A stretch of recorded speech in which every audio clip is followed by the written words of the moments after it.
थोड़ी देर ਦੇ ਵਿੱਚ ਪੰਜਾਬ ਸਰਕਾਰ ਦੇ mega project school of eminence ਦੀ ਹੋਵੇਗੀ ਸ਼ੁਰੂਆਤ। ਮੁੱਖ ਮੰਤਰੀ ਭਗਵੰਤ ਮਾਨ ਮੋਹਾਲੀ ਤੋਂ ਕਰਨਗੇ ਆਗਾਜ਼। जीएसटी ਅਤੇ ਟੈਕਸ ਚੋਰੀ ਦੇ ਖਿਲਾਫ ਸਰਕਾਰ ਦਾ ਐਕਸ਼ਨ। ਰਾਜਪੁਰਾ ਦੇ ਵਿੱਚ ਵਿੱਤ ਮੰਤਰੀ ਹਰਪਾਲ ਚੀਮਾ ਨੇ ਦਿੱਲੀ ਅੰਮ੍ਰਿਤਸਰ ਹਾਈਵੇ ਤੇ ਕੀਤੀ ਰੇਡ। ਬਿਨਾਂ ਬਿੱਲਾਂ ਦੇ 15-16 ਟਰੱਕ ਫੜੇ, 10 ਲੱਖ ਰੁਪਏ ਤੱਕ ਲਗਾਇਆ ਜੁਰਮਾਨਾ। WFI विवाद ਦੇ ਵਿਚਾਲੇ ਯੋਗੇਸ਼ਵਰ ਦੱਤ ਨੇ ਸਾਕਸ਼ੀ ਮਲਿਕ ਤੇ ਚੁੱਕੇ ਸਵਾਲ ਪੁੱਛਿਆ। ਸੈਕਸ਼ੂਅਲ ਹਰਾਸਮੈਂਟ ਕਮੇਟੀ ਦੀ ਮੈਂਬਰ ਹੋਣ ਦੇ ਬਾਵਜੂਦ ਸਾਕਸ਼ੀ ਨੇ ਪਹਿਲਾਂ ਕਿਉਂ ਨਹੀਂ ਚੁੱਕੀ ਆਵਾਜ਼। IOA ਵੱਲੋਂ ਬਣਾਈ 7 ਮੈਂਬਰੀ ਕਮੇਟੀ 'ਚ ਸ਼ਾਮਲ ਨੇ ਯੋਗੇਸ਼ਵਰ ਦੱਤ। ਮੇਘਾਲਿਆ ਦੇ ਜੋਰਾਬਾਟ ਦੇ ਵਿੱਚ ਪੁਲਿਸ ਨੇ 2 ਕਰੋੜ ਰੁਪਏ ਦੀ ਡਰੱਗ ਕੀਤੀ ਬਰਾਮਦ। ਟਰੱਕ ਦੇ ਕੈਬਿਨ ਦੇ ਵਿੱਚ ਲੁਕੋ ਕੇ ਰੱਖਿਆ ਗਿਆ ਸੀ 101 ਕਿਲੋ ਗਾਂਜਾ। 2 ਮੁਲਜ਼ਮ ਗ੍ਰਿਫਤਾਰ।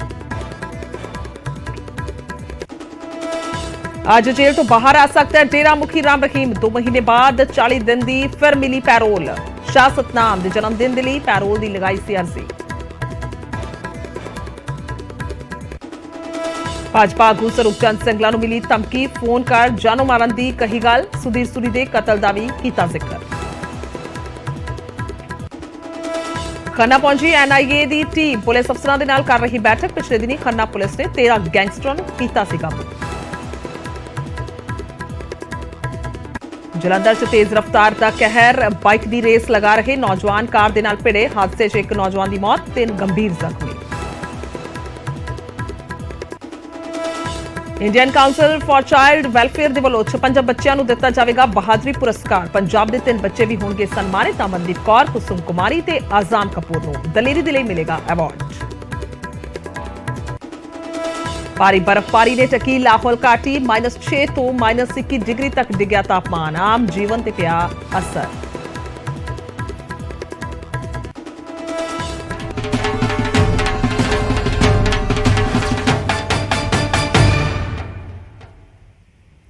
ਸਤਿ ਸ਼੍ਰੀ ਅਕਾਲ। ਨਿਊਜ਼ 18 ਪੰਜਾਬ ਹਰਿਆਣਾ ਦੇਖ ਰਹੇ ਸਾਰੇ ਦਰਸ਼ਕਾਂ ਦਾ ਸਵਾਗਤ ਹੈ। ਮੈਂ ਤੁਹਾਡੇ ਨਾਲ ਖੁਸ਼ਜੋਤ ਸੰਧੂ। ਤਾਂ ਖਬਰਾਂ ਦੀ ਸ਼ੁਰੂਆਤ ਸਭ ਤੋਂ ਪਹਿਲਾਂ ਪੰਜਾਬ ਦੇ ਸਕੂਲਾਂ ਤੋਂ ਕਰਦੇ ਹਾਂ। ਸਕੂਲ ਆਫ ਐਮੀਨੈਂਸ ਦੀ ਸ਼ੁਰੂਆਤ ਹੋਵੇਗੀ ਥੋੜੀ ਦੇਰ ਦੇ ਵਿੱਚ। ਦੱਸਦੇ ਕਿ ਮੋਹਾਲੀ ਤੋਂ CM ਮਾਨ ਆਗਾਜ਼ ਕਰਨਗੇ। ਤਾਂ ਇੱਕ ਵੱਡਾ ਪ੍ਰੋਜੈਕਟ ਹੈ ਜਿਸ ਦੀ ਅੱਜ ਸ਼ੁਰੂਆਤ ਹੋਣ ਜਾ ਰਹੀ ਹੈ। ਪੰਜਾਬ ਸਰਕਾਰ ਕਰਨ ਜਾ ਰਹੀ ਹੈ। ਮੋਹਾਲੀ ਦੇ ਇੰਡੀਅਨ ਸਕੂਲ ਆਫ ਬਿਜ਼ਨਸ ਦੇ ਵਿੱਚ ਸਮਾਗਮ ਰੱਖਿਆ ਗਿਆ। ਤਾਂ 9ਵੀਂ ਤੋਂ ਲੈ ਕੇ ਖਾਸ ਤੌਰ ਤੇ 12ਵੀਂ ਤੱਕ ਦੇ ਜਿਹੜੀ ਜਮਾਤ ਹੈ ਉਹ ਵਿਦਿਆਰਥੀਆਂ ਦੇ ਲਈ ਇਹ ਸਕੀਮ ਹੈ। ਵਿਦਿਆਰਥੀਆਂ ਨੂੰ ਦੱਸਦੀ ਕਿ ਟੌਪ ਕਲਾਸ ਸਹੂਲਤਾਂ ਦੇਣ ਦਾ ਦਾਅਵਾ ਕੀਤਾ ਗਿਆ ਹੈ ਸਕੀਮ ਦੇ ਤਹਿਤ। ਪਹਿਲੇ ਪੜਾਅ ਦੇ ਵਿੱਚ 117 ਸਕੂਲਾਂ ਦੀ ਚੋਣ ਕੀਤੀ ਗਈ ਹੈ। ਬਜਟ ਦੇ ਵਿੱਚ ਦੱਸ ਦਈਏ ਕਿ ਸਰਕਾਰ ਨੇ 200 ਕਰੋੜ ਰੁਪਏ ਇਸ ਦੇ ਲਈ ਰੱਖੇ ਨੇ। ਖਾਸ ਤੌਰ ਤੇ ਇਹ ਬਜਟ ਜਿਹੜਾ ਉਹ ਰੱਖਿਆ ਗਿਆ ਹੈ। ਦੱਸ ਦਈਏ ਕਿ ਇੱਕ ਵੱਡੀ ਸਕੀਮ ਹੈ ਜਿਸ ਦੀ ਅੱਜ ਸ਼ੁਰੂਆਤ ਹੋਣ ਜਾ ਰਹੀ ਹੈ। ਔਰ ਇਸ ਦੇ ਲਈ ਫਿਰ ਖਾਸ ਤੌਰ ਤੇ ਬੱਚਿਆਂ ਦੇ ਲਈ ਜੋ 9ਵੀਂ ਤੋਂ ਲੈ ਕੇ 12ਵੀਂ ਤੱਕ ਦੇ ਹੋਣਗੇ ਉਹਨਾਂ ਨੂੰ ਕਿਸ ਕਿਸਮ ਦੀਆਂ ਸਹੂਲਤਾਂ ਦਿੱਤੀਆਂ ਜਾਣਗੀਆਂ ਜਾਂ ਫਿਰ ਉਹਨਾਂ ਦੀ ਪੜ੍ਹਾਈ ਦੇ ਵਿੱਚ ਕੀ ਕੁਝ ਹੋਰ ਐਕਸਟਰਾ ਐਡ ਆਨ ਕੀਤਾ ਜਾਵੇਗਾ। ਤਾਂ ਇਹ ਬਹੁਤ ਅਹਿਮ ਹੈ। ਔਰ ਇਸ ਪ੍ਰੋਜੈਕਟ ਨੂੰ ਦੱਸਦੀ ਕਿ ਹੁਣ ਥੋੜੀ ਦੇਰ ਦੇ ਵਿੱਚ ਮੋਹਾਲੀ ਤੋਂ CM ਮਾਨ ਇਸ ਦਾ ਆਗਾਜ਼ ਕਰਨਗੇ। ਇੰਡੀਅਨ ਸਕੂਲ ਆਫ ਬਿਜ਼ਨਸ ਦੇ ਵਿੱਚ ਇਹ ਸਮਾਗਮ ਹੋਣ ਜਾ ਰਿਹਾ ਹੈ।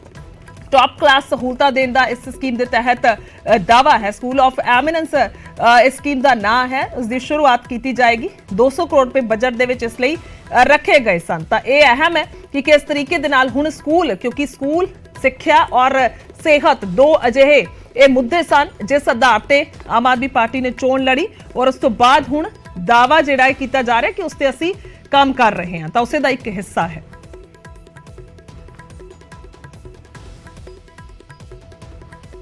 एक 117 ਸਕੂਲ ਆਫ ਐਮੀਨੈਂਸ ਖੋਲਣ ਲੱਗਿਆ। ਸਕੂਲ ਆਫ ਐਮੀਨੈਂਸ ਕੀ ਹੁੰਦਾ ਹੈ? 9ਵੀਂ ਤੋਂ ਲਵਾਂਗੇ ਬੱਚੇ, 8ਵੀਂ ਤੱਕ ਬੱਚੇ ਦਾ ਪਤਾ ਲੱਗ ਜਾਂਦਾ ਕਿਹੜੇ ਪਾਸੇ ਨੂੰ ਜਾਂਦਾ ਹੈ। ਜੇ ਖੇਡਾਂ ਵਾਲੇ ਪਾਸੇ ਨੂੰ ਜਾਂਦਾ ਹੈ ਉਹਨੂੰ ਖੇਡਾਂ ਵਾਲੇ ਪਾਸੇ ਲੈ ਕੇ ਜਾਵਾਂਗੇ, ਕੋਚ ਦੇਵਾਂਗੇ। ਜੇ ਮੈਥ ਵਾਲੇ ਪਾਸੇ ਜਾਂਦਾ ਉਹਨੂੰ ਮੈਥ ਵਾਲੇ ਪਾਸੇ ਜਾਊਗਾ। ਜੇ ਹਿਸਟਰੀ ਜ਼ਿਆਦਾ ਵਧੀਆ ਤਰੀਕੇ ਨਾਲ ਪੜ੍ਹ ਰਿਹਾ ਹੈ ਉਹਨੂੰ ਹਿਸਟਰੀ ਵਾਲੇ ਪਾਸੇ ਲੈ ਕੇ ਜਾਵਾਂਗੇ। ਜੇ ਡਾਕਟਰੀ ਵਾਲੇ ਪਾਸੇ ਜਾਣਾ ਚਾਹੁੰਦਾ ਡਾਕਟਰੀ, ਜੇ ਇੰਜੀਨੀਅਰ ਵਾਲੇ ਪਾਸੇ ਜਾਣਾ ਚਾਹੁੰਦਾ ਇੰਜੀਨੀਅਰਿੰਗ ਕਰਾਵਾਂਗੇ। ਜਵਾਕ ਦਾ ਵੀ ਇੰਟਰਸਟ ਪੁੱਛੀਏ ਆਪਾਂ। ਬਾਪੂ ਥੱਪ ਦਿੰਨੇ ਆਪਾਂ, ਮਾਪੇ ਥੱਪ ਦਿੰਨੇ ਆਹ ਬਣਨਾ ਪੁੱਤ, ਉਹਨੇ ਨਹੀਂ ਬਣਨਾ ਹੁੰਦਾ ਉਹ। ਸੋ ਵਿੱਚੋਂ ਵਿੱਚ ਘੁੱਟੀ ਜਾਂਦਾ ਰਹਿੰਦਾ ਉਹ।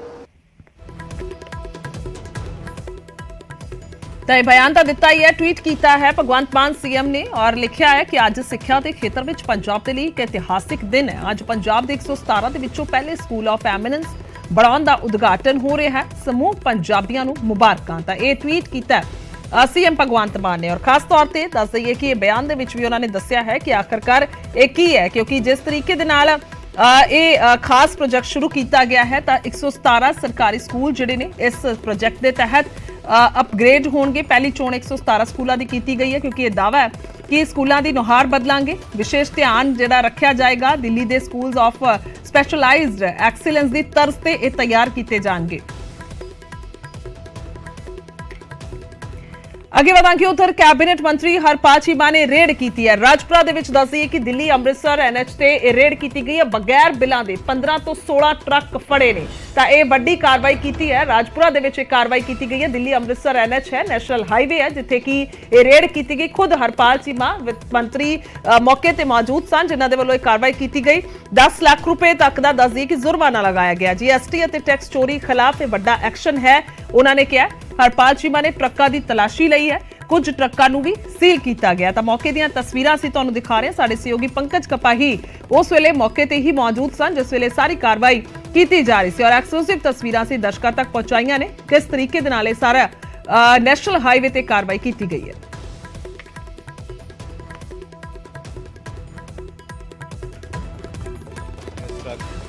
ਲੈ ਕੇ ਆਇਆਗਾ, ਇਹਦੇ ਕੋਲੇ ਕੋਈ ਵੀ ਬਿੱਲ ਨਹੀਂ ਹੈਗਾ ਕਿਸੇ ਕਿਹੜਾ ਇਹ ਟਰੱਕ ਕਿੱਥੇ ਤੁਹਾਡੀ ਗੱਡੀ ਦਿਖਾ। ਆਹ ਖੜੀ ਗੱਡੀ ਫੜੀ ਆ, ਇਹ ਬਗੈਰ ਬਿੱਲ ਤੋਂ ਆ ਗੱਡੀ ਜਿਹੜੀ ਆ HR 8100 ਜਿਹੜੀ ਆ, ਇਹਦੇ ਕੋਲੇ ਕੋਈ ਵੀ ਬਿੱਲ ਨਹੀਂ। ਨੰਬਰ ਵੀ ਪੂਰਾ ਕਲੀਅਰ ਨਹੀਂ ਹੈ, ਮਤਲਬ ਇਹ ਕੀ ਨੰਬਰ ਹੈ? ਇੱਥੇ 8100 ਲਿਖਿਆ, ਪਿੱਛੇ 8200 ਲਿਖਿਆ ਹੈਗਾ। पीछे कोई और नंबर भी है सर, ਪਿੱਛੇ ਕੋਈ ਹੋਰ ਨੰਬਰ 8600 ਲਿਖਿਆ। ਇਹ ਗੱਡੀ ਹੁਣ ਸੀਲ ਕੀਤੀ ਜਾਏਗੀ ਜਾਂ ਕੀ ਕੀਤਾ ਜਾਏਗਾ? ਬਿਲਕੁਲ, ਇਹ ਸਾਰੀਆਂ ਗੱਡੀਆਂ ਜਿਹੜੀਆਂ ਸੀਲ ਕੀਤੀਆਂ ਜਾਣਗੀਆਂ। ਪਿੱਛੇ HR 8200 ਲਿਖਿਆ ਹੈਗਾ। ਸੋ ਬਿਲਕੁਲ ਇਹਨਾਂ ਦੇ ਖਿਲਾਫ ਕ੍ਰਿਮੀਨਲ ਐਕਟ ਵੀ ਹੋਊਗਾ। ਸਾਡੀ ਸਾਰੀ ਟੀਮ ਇਹ ਗੱਡੀ ਚੈੱਕ ਕੀਤੀ ਕਿ ਇਹਦੇ ਵਿੱਚ ਹੈ ਕੀ, ਕਿਉਂਕਿ ਇਹਦੇ ਅੰਦਰ ਕਵਾੜ ਆ ਜਿਹੜਾ ਪੁਰਾਣਾ ਸਕ੍ਰੈਪ ਆ, ਇਹਦੇ ਅੰਦਰ ਸਕ੍ਰੈਪ ਹੈਗੀ। ਇਹ ਕਿੱਥੋਂ ਆ ਰਿਹਾ ਸੀਗਾ, ਕਿੱਥੇ ਜਾ ਰਿਹਾ ਸੀਗਾ? ਇਹ ਰਾਜਪੁਰੇ ਤੋਂ ਆ ਰਿਹਾ ਸੀਗਾ ਔਰ ਅੱਗੇ ਮੰਡੀ ਗੋਬਿੰਦਗੜ੍ਹ ਕਹਿ ਰਹੇ ਨੇ ਕਿ ਅਸੀਂ ਲੈ ਕੇ ਜਾ ਰਹੇ ਹਾਂ। ਤਾਂ ਇਸ ਵੇਲੇ ਟਰੱਕ ਫੜਿਆ ਜਿਸ ਦਾ ਨੰਬਰ ਵੀ ਜਿਹੜਾ ਵਾ ਉਹ ਸਹੀ ਨਹੀਂ ਹੈ, ਕਿਤੇ 8200 ਲਿਖਿਆ, ਕਿਤੇ 8100 ਲਿਖਿਆ। ਔਰ ਰੁਕਣ ਦੇ ਵਿੱਚ ਲਗਾਤਾਰ ਪੰਜਾਬ ਸਰਕਾਰ ਕੋਸ਼ਿਸ਼ ਕਰ ਰਹੀ ਹੈ। ਔਰ ਇਸ ਵੇਲੇ ਤਸਵੀਰਾਂ ਮੈਂ ਦਿਖਾਣਾ ਚਾਹੂੰਗਾ ਕਿ ਹਰਪਾਲ ਸਿੰਘ ਚੀਮਾ ਖੁਦ ਫੀਲਡ 'ਚ ਉਤਰੇ ਨੇ। ਗੱਡੀਆਂ ਦੀ ਚੈਕਿੰਗ ਕੀਤੀ ਜਾ ਰਹੀ ਹੈ ਕਿ ਨਕਲੀ ਬਿੱਲ ਜਾਂ ਫਿਰ ਬਿੱਲ ਪੱਕੇ ਹੈ ਜਾਂ ਨਹੀਂ ਹੈ। ਕੁਝ ਗੱਡੀਆਂ ਦੀ ਇਸ ਵੇਲੇ ਚੈਕਿੰਗ ਵੀ ਕੀਤੀ ਜਾ ਰਹੀ ਹੈ ਸਵੇਰੇ ਕਿ ਕਿਹੜੇ ਬਿੱਲ ਪੱਕੇ ਨੇ ਜਾਂ ਬਿੱਲ ਹੈ ਜਾਂ ਨਹੀਂ ਹੈ। ਚੀਮਾ ਸਾਹਿਬ, ਚੈਕਿੰਗ ਜਿਹੜੀ ਉਹ ਕੀਤੀ ਜਾ ਰਹੀ ਹੈ, ਇਹ ਗੱਡੀਆਂ ਰੋਕ ਕੇ ਕੀ ਕੁਝ ਮਾਮਲਾ ਸਾਹਮਣੇ ਆਇਆ? ਦੇਖੋ, ਸਾਨੂੰ ਪਤਾ ਲੱਗਿਆ ਸੀਗਾ ਕਿ ਕੁਝ ਗੱਡੀਆਂ ਜਿਹੜੀਆਂ ਨੇਗੀਆਂ ਉਹ ਬਾਹਰੋਂ ਫਰਜ਼ੀ ਬਿੱਲਾਂ ਦੇ ਉੱਤੇ ਸਕ੍ਰੈਪ ਲੈ ਕੇ ਆਉਂਦੀਆਂ ਨੇਗੀਆਂ ਔਰ ਵੱਖ-ਵੱਖ ਮਿੱਲਾਂ 'ਚ ਸਪਲਾਈ ਕਰਦੀਆਂ ਨੇ। ਬਹੁਤ ਵੱਡਾ ਟੈਕਸ ਦੀ ਚੋਰੀ ਹੋ ਰਹੀ ਹੈਗੀ। ਸੋ ਸਾਡੀ ਸਾਰੀ ਟੀਮ ਜਿਹੜੀ ਆ ਉਹ ਅੱਜ, ਵੈਸੇ ਤਾਂ ਸਾਡਾ ਸਾਰਾ ਇਨਫੋਰਸਮੈਂਟ ਵਿੰਗ ਜਿਹੜਾ ਹੈਗਾ ਲਗਾਤਾਰ ਲੱਗਿਆ ਰਹਿੰਦਾ ਹੈਗਾ। ਅੱਜ ਸਾਡਾ ਸਪੈਸ਼ਲ ਜਿਹੜੀ ਡਰਾਈਵ ਹੈਗੀ ਕਿ ਜਿੰਨੀਆਂ ਵੀ ਗੱਡੀਆਂ ਆਉਂਦੀਆਂ ਨੇਗੀਆਂ ਉਹਨਾਂ ਸਾਰੀਆਂ ਗੱਡੀਆਂ ਨੂੰ ਜਿਹੜਾ ਹੈਗਾ ਚੈੱਕ ਕੀਤਾ ਜਾਵੇ। ਉਹ ਚੈੱਕ ਕਰ ਰਹੇ ਹਾਂਗੇ। ਟੈਕਸ ਜਿਹੜਾ ਹੈਗਾ ਉਹਦੀ ਚੋਰੀ ਜਿਹੜੀ ਆ ਟੋਟਲੀ ਅਸੀਂ ਬੰਦ ਕਰਾਂਗੇ। ਇਹ ਸਾਡੀ ਸਰਕਾਰ ਦਾ ਪ੍ਰਾਣਾ। ਪੰਜਾਬ ਦੇ ਲੋਕਾਂ ਨੇ ਭਾਰੀ ਬਹੁਮਤ ਇਸ ਲਈ ਦਿੱਤਾ ਹੈ ਕਿ ਪੰਜਾਬ ਵਿੱਚ ਟੈਕਸ ਚੋਰੀ ਆ ਉਹ ਟੋਟਲ ਬੰਦ ਕੀਤੀ ਜਾਊਗੀ। ਤੁਸੀਂ ਹਾਈਵੇ ਤੇ ਆਪ ਲੱਗੇ ਹੋਏ ਹੋ, ਭਰੋਸਾ ਨਹੀਂ ਹੈ ਟੀਮ ਦੇ ਉੱਤੇ ਜਾਂ ਆਪ ਆਉਣ ਦੀ ਕਿਉਂ ਜ਼ਰੂਰਤ ਪਈ? ਦੇਖੋ, ਸਾਡੀ ਟੀਮ ਜਿਹੜੀ ਆ ਇਨਫੋਰਸਮੈਂਟ ਵਿੰਗ ਜਿਹੜਾ ਉਹ ਲਗਾਤਾਰ ਪੰਜਾਬ ਵਿੱਚ ਮੋਨਿਟਰਿੰਗ ਕਰ ਰਿਹਾ। ਪਹਿਲੀ ਵਾਰ ਹੋਇਆਗਾ ਕਿ ਟੈਕਸ ਚੋਰਾਂ ਦੇ ਖਿਲਾਫ ਜਿਹੜੇ ਵੀ ਟੈਕਸ ਦੀ ਚੋਰੀ ਕਰਦੇ ਨੇਗੇ ਉਹਨਾਂ ਦੇ ਖਿਲਾਫ ਸਖਤ ਐਕਸ਼ਨ ਹੈਗਾ। ਔਰ ਪਰ ਲੇਕਿਨ ਮੈਂ ਸਮਝਦਾ ਸਾਡੇ ਜਿੰਨੇ ਵੀ ਮੁਲਾਜ਼ਮ ਨੇ ਬੜਾ ਅੱਛਾ ਕੰਮ ਕਰ ਰਹੇ ਨੇ, ਉਹਨੂੰ ਹੋਰ ਅੱਛੇ ਤਰੀਕੇ ਨਾਲ ਅਸੀਂ ਕੰਮ ਕਰਨਾਗਾ। ਸੋ ਮੈਂ ਸਮਝਦਾ ਕੋਈ ਵੀ ਚੋਰ ਨਹੀਂ ਬਖਸ਼ਿਆ ਜਾਊਗਾ। ਸਾਰਿਆਂ ਦੇ ਖਿਲਾਫ ਸਾਡੀ ਸਾਰੀ ਟੀਮ ਕੰਮ ਕਰ ਰਹੀ ਹੈ। ਕੁਝ ਗੱਡੀਆਂ ਫੜੀਆਂ, ਕੁਝ ਬਿੱਲ ਫੜੇ ਨੇ, ਕਿੰਨੇ ਕੋਈ ਮਾਮਲਾ ਸਾਹਮਣੇ ਆਇਆ ਕਿ ਪੱਕੇ ਬਿੱਲ ਨੇ ਜਾਂ ਕੀ ਕੁਝ? ਦੇਖੋ, ਕਾਫੀ ਸਾਰੇ ਬਿੱਲ ਜਿਹੜੇ ਦੇਖਿਓ ਸਾਹਮਣੇ ਆ ਰਹੇ ਨੇ। ਸਾਡਾ ਇਨਵੈਸਟੀਗੇਸ਼ਨ ਜਿਹੜੀ ਟੀਮ ਆ ਉਹ ਕੰਮ ਕਰ ਰਹੀ ਆ। ਅਫਸਰ ਸਾਹਿਬਾਨ ਕੰਮ ਕਰ ਰਹੇ ਨੇ। ਦੇਖ ਰਹੇ ਆ ਜਿਹੜੇ ਠੀਕ ਬਿੱਲ ਹੋਣਗੇ ਉਹ ਬਿਲਕੁਲ ਜਾਣਗੇ, ਉਹਨਾਂ ਤੇ ਕੋਈ ਨਹੀਂ ਐਕਸ਼ਨ ਹੋਊਗਾ। ਜਿਹੜੇ ਅੱਛੇ ਲੋਕ ਨੇ, ਜਿਹੜੇ ਟੈਕਸ ਪੇਅਰ ਨੇ, ਇਮਾਨਦਾਰੀ ਨਾਲ ਕੰਮ ਕਰਦੇ ਨੇ, ਉਹਨਾਂ ਨੂੰ ਜਿਹੜੀ ਪ੍ਰੋਟੈਕਸ਼ਨ ਹੈਗੀ। ਜਿਹੜੇ ਜਾਲੀ ਕੰਮ ਕਰਨਗੇ, ਫਰਜ਼ੀ ਬਿੱਲ ਲੈ ਕੇ ਆਉਣਗੇ, ਉਹਨਾਂ ਦੇ ਖਿਲਾਫ ਅਸੀਂ ਕਾਰਵਾਈ ਕਰਾਂਗੇ। ਤਾਂ ਇਹ ਇਸ ਵੇਲੇ ਗਰਾਊਂਡ ਜ਼ੀਰੋ ਤੋਂ ਨਿਊਜ਼ 18 ਦੀ ਇਕਲੌਤੀ ਟੀਮ ਹੈ ਜਿਹੜੀ ਇੱਥੇ ਪਹੁੰਚੀ ਹੋਈ ਹੈ। ਤਸਵੀਰਾਂ ਅਸੀਂ ਲਗਾਤਾਰ ਦਿਖਾ ਰਹੇ ਹਾਂ ਕਿ ਇਸ ਵੇਲੇ ਚੈਕਿੰਗ ਜਿਹੜੀ ਉਹ ਕੀਤੀ ਜਾ ਰਹੀ ਹੈ। ਚੀਮਾ ਸਾਹਿਬ, ਕੁਝ ਟਰੱਕ ਅਜਿਹੇ ਵੀ ਮਿਲੇ ਜਿਸ ਦੇ ਵਿੱਚ ਸਮਾਨ ਕੁਝ ਹੋਰ ਸੀ, ਬਿੱਲ ਕਿਸੇ ਹੋਰ ਚੀਜ਼ ਦਾ ਸੀਗਾ। ਉਹਨਾਂ ਤੇ ਜੁਰਮਾਨਾ ਕਿੰਨਾ ਕੁ ਪਏਗਾ? ਦੇਖੋ, ਮੈਕਸਿਮਮ ਪੈਨਲਟੀ ਲੱਗੂਗੀ। ਜਿਹੜਾ ਸਮਾਨ ਅੰਦਰ ਕੋਈ ਹੋਰ ਆਗਾ ਔਰ ਬਿੱਲ ਕਿਸੇ ਹੋਰ ਚੀਜ਼ ਦਾ ਗਾ। ਇੱਥੋਂ ਪਤਾ ਲੱਗਦਾ ਕਿੰਨੀ ਵੱਡੀ ਚੋਰੀ ਹੋ ਰਹੀ ਹੈਗੀ। ਸੋ ਸਾਨੂੰ ਸਾਰੀਆਂ ਰਿਪੋਰਟਾਂ ਮਿਲੀਆਂ ਨੇ, ਲਗਾਤਾਰ ਸਾਡੇ ਸਾਰੇ ਆਫੀਸਰ ਸਾਹਿਬਾਨ ਚੈੱਕ ਕਰ ਰਹੇ ਨੇਗੇ। ਜਿਹੜੀਆਂ ਸਹੀ ਨੇਗੇ ਉਹ ਜਾ ਰਹੀਆਂ ਨੇਗੀਆਂ, ਜਿਨ੍ਹਾਂ ਦੇ ਬਿੱਲ ਸਹੀ ਨੇਗੇ, ਟੈਕਸ ਠੀਕ ਭਰਿਆ ਹੋਇਆ ਉਹ ਜਾ ਰਹੇ ਨੇ। ਪਰ ਲੇਕਿਨ ਜਿੱਥੇ ਕਿਤੇ ਚੋਰੀ ਹੋ ਰਹੀ ਆ ਉਹ ਚੋਰਾਂ ਦੇ ਖਿਲਾਫ ਅਸੀਂ ਸਖਤ ਐਕਸ਼ਨ ਲੈ ਰਹੇ ਹਾਂ। ਮੰਤਰੀ ਨੂੰ ਕਿਉਂ ਗਰਾਊਂਡ ਤੇ ਉਤਰਨਾ ਪੈ ਰਿਹਾ? ਅਫਸਰ ਹੁੰਦੇ, ਅਫਸਰ ਲੱਗੇ ਹੁੰਦੇ, ਮੰਤਰੀ ਕਿਉਂ ਖੁਦ ਫੀਲਡ 'ਚ ਉਤਰ ਕੇ ਇਸ ਤਰੀਕੇ ਦੇ ਨਾਲ ਨਜ਼ਰ ਆ ਰਿਹਾ? ਦੇਖੋ ਸਾਡਾ ਇਨਫੋਰਸਮੈਂਟ ਵਿੰਗ ਜਿਹੜਾ ਹੈਗਾ ਔਰ ਜੀਐਸਟੀ ਦਾ ਪੂਰਾ ਡਿਪਾਰਟਮੈਂਟ ਜਿਹੜਾ ਹੈਗਾ ਬੜੇ ਅੱਛੇ ਤਰੀਕੇ ਨਾਲ ਕੰਮ ਕਰ ਰਿਹਾ। ਔਰ ਪਹਿਲੀ ਵਾਰ ਜੀਐਸਟੀ ਦੇ ਵਿੱਚ ਪੰਜਾਬ ਦੇ ਅੰਦਰ ਲਗਭਗ 24% ਦਾ ਵਾਧਾ ਵੀ ਹੋਇਆਗਾ। ਪਰ ਲੇਕਿਨ ਫਿਰ ਵੀ ਸਾਨੂੰ ਰਿਪੋਰਟਾਂ ਮਿਲ ਰਹੀਆਂ ਸੀਗੇ ਮੰਡੀ ਗੋਬਿੰਦਗੜ੍ਹ ਦੇ ਅਧੀਨ, ਲੁਧਿਆਣਾ ਜਾਂ ਬਾਹਰੋਂ ਹਰਿਆਣੇ ਚੋਂ, ਮੱਧ ਪ੍ਰਦੇਸ਼ ਤੋਂ, ਹੋਰ ਕਾਫੀ ਜਗ੍ਹਾ ਦੇ ਉੱਤੋਂ ਆ ਕੇ ਜਿਹੜਾ ਹੈਗਾ ਗੈਰ ਕਾਨੂੰਨੀ ਕੰਮ ਹੋ ਰਿਹਾਗਾ। ਔਰ ਜਿਹੜੀ ਆ ਉਹਦੀ ਸਕ੍ਰੈਪ ਦੀਆਂ ਜਾਂ ਦੂਜੇ ਬਿੱਲਾਂ ਦੀਆਂ ਉਹਦੇ ਵਿੱਚ ਟੈਕਸ ਚੋਰੀ ਹੋ ਰਹੀ ਹੈ। ਸੋ ਸਾਰੇ ਅਸੀਂ ਫੜ ਰਹੇ ਹਾਂਗੇ ਜੀ। ਅੱਗੇ ਵਧਾਂਗੇ ਤਾਂ ਇਸ ਵੇਲੇ ਦੀ ਵੱਡੀ ਖਬਰ ਆ ਰਹੀ ਹੈ ਜੰਮੂ ਕਸ਼ਮੀਰ ਤੋਂ, ਜਿੱਥੇ ਕਿ 2 ਬੰਬ ਧਮਾਕੇ ਹੋਏ ਨੇ। ਜੰਮੂ ਦੇ ਨਰਵਾਲ ਦੇ ਵਿੱਚ ਦੱਸੀ ਕਿ 2 ਬੰਬ ਧਮਾਕੇ ਹੋਏ ਨੇ। ਧਮਾਕਿਆਂ ਦੇ ਵਿੱਚ 6 ਲੋਕਾਂ ਦੇ ਜ਼ਖਮੀ ਹੋਣ ਦੀ ਖਬਰ ਹੈ। ਤਾਂ ਇਸ ਵੇਲੇ ਦੀ ਵੱਡੀ ਖਬਰ ਹੈ ਜੰਮੂ ਤੋਂ। ਦੱਸ ਦਈਏ ਕਿ ਪਿਛਲੇ ਕਈ ਦਿਨਾਂ ਤੋਂ ਤਸਵੀਰ ਜਿਹੜੀ ਹੈ ਕੁਝ ਠੀਕ ਨਹੀਂ ਹੈ। ਪਹਿਲਾਂ ਵੀ ਅਜਿਹਾ ਹੋਇਆ ਸੀ ਜਦੋਂ ਅੱਤਵਾਦੀ ਜਿਹੜੇ ਨੇ ਟਰੱਕ 'ਚ ਲੁਕੇ ਹੋਏ ਸਨ, ਤਾਂ ਜਦੋਂ ਸੁਰੱਖਿਆ ਦਸਤਿਆਂ ਨੇ ਦੇਖਿਆ ਸੀ ਤਾਂ ਫਿਰ ਉਹਨਾਂ ਤੇ ਕਾਰਵਾਈ ਹੋਈ ਔਰ ਫਿਰ ਉਹਨਾਂ ਨੂੰ ਟੈਟੇਰੀ ਕਰ ਦਿੱਤਾ ਗਿਆ ਸੀ। ਪਰ ਉਸ ਤੋਂ ਬਾਅਦ ਇੱਕ ਘਰ 'ਚ ਆਈਡੀ ਬਲਾਸਟ ਹੋਇਆ ਸੀ। ਤਾਂ ਹੁਣ ਇਹ ਵੱਡੀ ਖਬਰ ਹੈ, ਇੱਥੇ 2 ਬੰਬ ਧਮਾਕੇ ਹੋਏ ਨੇ ਔਰ ਦੱਸ ਦਈਏ ਕਿ ਪੁਲਿਸ ਮੌਕੇ ਤੇ ਪਹੁੰਚ ਗਈ ਹੈ। ਸਭ ਤੋਂ ਪਹਿਲਾਂ ਪਤਾ ਲਗਾਉਣ ਦੀ ਕੋਸ਼ਿਸ਼ ਹੋ ਰਹੀ ਹੈ ਕਿ ਇਹ ਕਿਸ ਦੇ ਵੱਲੋਂ ਅਜਿਹਾ ਕੀਤਾ ਗਿਆ ਹੈ ਔਰ ਦਾ ਕਾਰਨ ਕੀ ਰਿਹਾ ਹੈ। ਤਾਂ ਮੌਕੇ ਤੇ ਕਾਰਵਾਈ ਜ਼ਰੂਰ ਕੀਤੀ ਜਾ ਰਹੀ ਹੈ, ਮੁੱਢਲੀ ਜਾਣਕਾਰੀ ਆ ਰਹੀ ਹੈ। ਪਰ ਅਹਿਮ ਹੈ ਕਿ ਨਰਵਾਲ ਹੈ, ਜੰਮੂ ਦਾ ਨਰਵਾਲ ਹੈ, ਜਿੱਥੇ ਕਿ 2 ਧਮਾਕਿਆਂ ਦੀ ਖਬਰ ਹੈ। 2 ਬੰਬ ਧਮਾਕੇ ਹੋਏ ਨੇ, 6 ਲੋਕਾਂ ਦੇ ਜ਼ਖਮੀ ਹੋਣ ਦੀ ਹੁਣ ਤੱਕ ਦੀ ਇਹ ਮੁੱਢਲੀ ਜਾਣਕਾਰੀ ਮਿਲੀ ਹੈ ਕਿ 6 ਲੋਕ ਜਿਹੜੇ ਨੇ ਉਹ ਜ਼ਖਮੀ ਹੋਏ ਨੇ। ਤਾਂ ਸੰਵੇਦਨਸ਼ੀਲ ਇਲਾਕਾ ਹੈ, ਅਕਸਰ ਇੱਥੇ ਪੂਰੀ ਜਿਹੜੀ ਟਾਈਟ ਸਿਕਿਉਰਿਟੀ ਹੈ, ਹਮੇਸ਼ਾ ਦਸਤੇ ਜਿਹੜੇ ਨੇ ਤੈਨਾਤ ਰਹਿੰਦੇ ਨੇ ਔਰ ਅਜਿਹੀਆਂ ਖਬਰਾਂ ਅਕਸਰ ਸੁਣਨ ਨੂੰ ਮਿਲਦੀਆਂ ਨੇ ਜਦੋਂ ਅੱਤਵਾਦੀਆਂ ਦੇ ਵੱਲੋਂ ਕਾਰਵਾਈ ਜਿਹੜੀ ਹੈ ਉਹ ਕੀਤੀ ਜਾਂਦੀ ਹੈ, ਬੇਕਸੂਰ ਲੋਕਾਂ ਤੇ ਜਿਹੜਾ ਹੈ ਫਾਇਰਿੰਗ ਵੀ ਕਰ ਦਿੱਤੀ ਜਾਂਦੀ ਹੈ। ਤਾਂ ਧਮਾਕਿਆਂ ਦੀ ਪਿਛਲੇ ਦਿਨਾਂ ਦੇ ਵਿੱਚ ਵੀ ਇੱਕ ਘਰ ਦੇ ਵਿੱਚ ਆਈਈਡੀ ਬਲਾਸਟ ਹੋਇਆ ਸੀ, ਕਿਉਂਕਿ ਜਿਹੜੇ ਅੱਤਵਾਦੀ ਸਨ ਉੱਥੇ ਆ ਕੇ ਲੁਕ ਗਏ ਸੀ ਔਰ ਉਸ ਤੋਂ ਬਾਅਦ ਜਦੋਂ ਉਹ ਬਾਹਰ ਨਿਕਲੇ ਤਾਂ ਫਿਰ ਉਹ ਉੱਥੋਂ ਜਦੋਂ ਫਰਾਰ ਹੋਏ, ਇਸ ਤੋਂ ਪਹਿਲਾਂ ਉਹਨਾਂ ਨੇ ਉੱਥੇ ਆਈਡੀ ਫਿੱਟ ਕਰ ਦਿੱਤਾ ਸੀ। ਤਾਂ ਜਿਸ ਤੋਂ ਬਾਅਦ ਧਮਾਕੇ ਹੋਏ ਸਨ ਔਰ ਇੱਕ ਬੱਚੀ ਦੀ ਮੌਤ ਵੀ ਉਸ ਧਮਾਕੇ 'ਚ ਹੋ ਗਈ ਸੀ, ਕੁਝ ਲੋਕ ਜ਼ਖਮੀ ਵੀ ਹੋਏ ਸਨ। ਤਾਂ ਹੁਣ ਇਹ ਫਿਰ ਤੋਂ ਅਜਿਹੀ ਖਬਰ ਆਈ ਹੈ ਜਦੋਂ ਇਹ 2 ਬੰਬ ਧਮਾਕੇ ਹੋਏ ਨੇ। ਹਾਲਾਂਕਿ ਉਸ ਵੇਲੇ ਜਿਹੜਾ ਲੋਕ ਕਾਫੀ ਪਰੇਸ਼ਾਨ ਸਨ, ਲੋਕਾਂ ਦਾ ਗੁੱਸਾ ਵੀ ਸੀ। ਤਜਿੰਦਰ ਸਿੰਘ ਸੋਢੀ ਨੇ ਮੇਰੇ ਨਾਲ ਫੋਨ ਲਾਈਨ ਤੇ। ਤਜਿੰਦਰ ਜੀ, ਕੀ ਕੁਝ ਜਾਣਕਾਰੀ ਹੈ ਇਸ ਵੇਲੇ, ਕਿਉਂਕਿ ਇਹ ਨਰਵਾਲ ਤੋਂ ਖਬਰ ਆ ਰਹੀ ਹੈ ਕਿ 2 ਉੱਥੇ ਬੰਬ ਧਮਾਕੇ ਹੋਏ ਨੇ?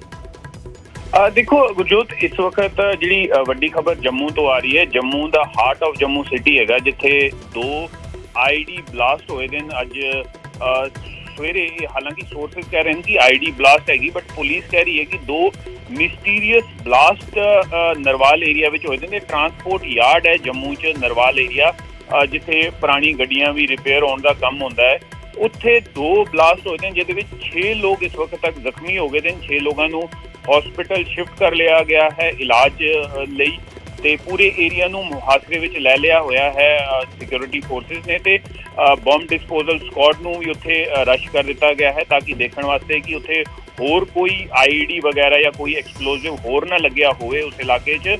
ਤੇ ਪੂਰੇ ਇਲਾਕੇ ਨੂੰ ਮੁਹਾਸਰੇ 'ਚ ਲੈ ਲਿਆ ਹੈ। ਲੇਕਿਨ ਜਿਹੜੇ ਸੋਰਸਿਸ ਤੋਂ ਖਬਰ ਆ ਰਹੀ ਹੈ ਉਹ ਇਹ ਲੱਗ ਰਿਹਾ ਹੈ ਕਿ ਇਹ 2 ਆਈਡੀ ਸੀਗੇ ਜਿਨ੍ਹਾਂ ਨੂੰ ਆਤੰਕਵਾਦੀਆਂ ਦੁਆਰਾ ਪਲਾਂਟ ਕੀਤਾ ਗਿਆ ਸੀ।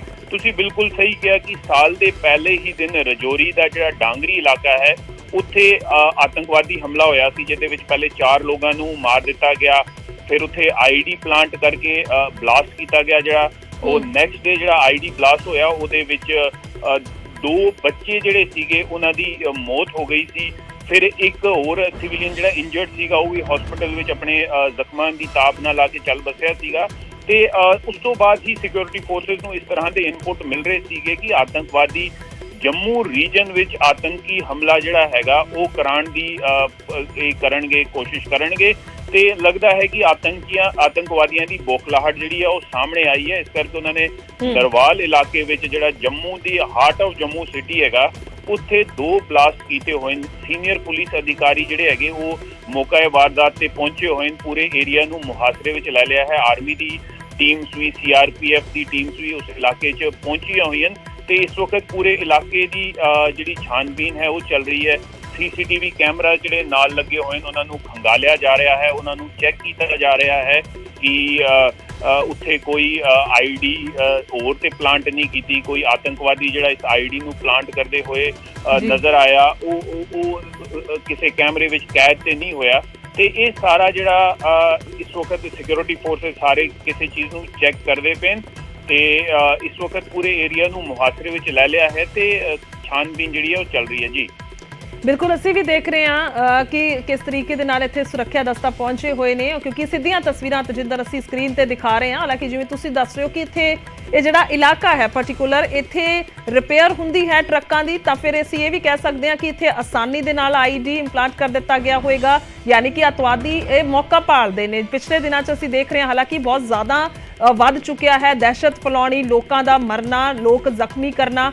ਤਾਂ ਫਿਰ ਕਿਸ ਤਰੀਕੇ ਦੀ ਇਸ ਵੇਲੇ ਜੇ ਅਸੀਂ ਗਰਾਊਂਡ ਤੋਂ ਅਸੀਂ ਤੁਹਾਡੇ ਤੋਂ ਜਾਣਕਾਰੀ ਚਾਹੀਏ, ਕਿੰਨਾ ਕੁ ਜ਼ਿਆਦਾ ਟਾਈਟ ਸਿਕਿਉਰਿਟੀ ਹੈ ਜਾਂ ਪਹਿਲਾਂ ਨਾਲੋਂ ਕੀ ਹੋਰ ਕੰਮ ਕੀਤਾ ਜਾ ਰਿਹਾ ਤਾਂ ਕਿ ਇਸ ਸਭ ਨੂੰ ਕੰਟਰੋਲ ਕੀਤਾ ਜਾਏ? ਤਜਿੰਦਰ, ਦੇਖੋ ਇਸ ਵਕਤ ਪੂਰੇ ਏਰੀਆ ਨੂੰ ਮੁਹਾਸਰੇ ਵਿੱਚ ਲੈ ਲਿਆ ਹੈ ਤੇ ਸਿਕਿਉਰਿਟੀ ਫੋਰਸਿਸ ਨੂੰ ਪਹਿਲੇ ਹੀ ਇਨਪੁਟ ਸੀਗੇ ਕਿ ਇਸ ਤਰ੍ਹਾਂ ਦੇ ਆਤੰਕਵਾਦੀ ਹਮਲੇ ਕਰਨ ਦੀ ਸਾਜ਼ਿਸ਼ ਜੰਮੂ ਇਲਾਕੇ ਵਿੱਚ ਕੀਤੀ ਜਾ ਰਹੀ ਹੈ ਤੇ ਇਸ ਕਰਕੇ ਪੂਰੇ ਜੰਮੂ ਰੀਜਨ ਵਿੱਚ ਜਿਹੜੀ ਸਿਕਿਉਰਿਟੀ ਹੈ ਉਹਨੂੰ बढ़ा ਦਿੱਤੇ ਗਿਆ ਹੈ। ਜੰਮੂ 'ਚ ਕਈ ਜਗ੍ਹਾ ਨਾਕੇ ਲਾ ਦਿੱਤੇ ਗਏ ਹੋਏ ਤੇ ਉਹਨਾਂ ਜਿਹੜੀ ਛਾਨਬੀਨ ਹੈ ਇਲਾਕਿਆਂ ਦੀ ਉਹ ਚੱਲ ਰਹੀ ਹੈ। ਕਈ OGWs ਤੇ ਜਿਹੜੇ ਪਹਿਲੇ ਜਿਹੜੇ ਆਤੰਕਵਾਦੀਆਂ ਨੂੰ ਸਪੋਰਟ ਕਰਦੇ ਸੀ ਉੱਥੇ ਵੀ ਦਬਿਸ਼ ਚੱਲ ਰਹੀ ਹੈ। ਜਿਸ ਤਰ੍ਹਾਂ ਤੁਹਾਨੂੰ ਤੁਸੀਂ ਦੇਖਿਆ ਹੋਵੇਗਾ ਡੋਡਾ, ਕਿਸ਼ਤਵਾੜ, ਭਦਰਵਾ, ਰਜੌਰੀ, ਪੁੰਛ, ਇਹਨਾਂ ਇਲਾਕਿਆਂ ਵਿੱਚ ਜਿਹੜੇ ਨੌਨ ਆਤੰਕਵਾਦੀ ਸਪੋਰਟਰ ਸੀਗੇ ਉਹਨਾਂ ਦੇ ਘਰ ਵੀ ਛਾਪੇ ਚੱਲ ਰਹੇ ਸੀਗੇ। ਲੇਕਿਨ ਜਿਹੜੇ ਇਸ ਤਰ੍ਹਾਂ ਦੇ ਆਈਡੀ ਬਲਾਸਟ ਹੋਣਾ ਜਾਂ ਆਤੰਕਵਾਦੀ ਘਟਨਾ ਹੋਣਾ, ਇਹਨੂੰ ਅੰਜਾਮ ਦੇਣ ਦੀ ਸਾਜ਼ਿਸ਼ ਪਾਕਿਸਤਾਨ ਤੋਂ ਰਚੀ ਜਾ ਰਹੀ ਹੈ। ਡਰੋਨ ਦੇ ਜ਼ਰੀਏ ਹਥਿਆਰਾਂ ਦੀ ਖੇਪ, ਆਈਡੀਆਂ ਦੀ ਖੇਪ ਨੂੰ ਭਾਰਤ ਵਿੱਚ ਭੇਜਿਆ ਜਾ ਰਿਹਾ ਹੈ ਤੇ ਉਹਨਾਂ ਆਈਡੀਆਂ ਦੇ ਤਹਿਤ ਹੀ ਇਹ ਜਿਹੜੇ ਉਹਨਾਂ ਆਈਡੀਆਂ ਨੂੰ ਲਾ ਕੇ ਇਹ ਬਲਾਸਟ ਕੀਤੇ ਜਾ ਰਹੇ ਨੇ।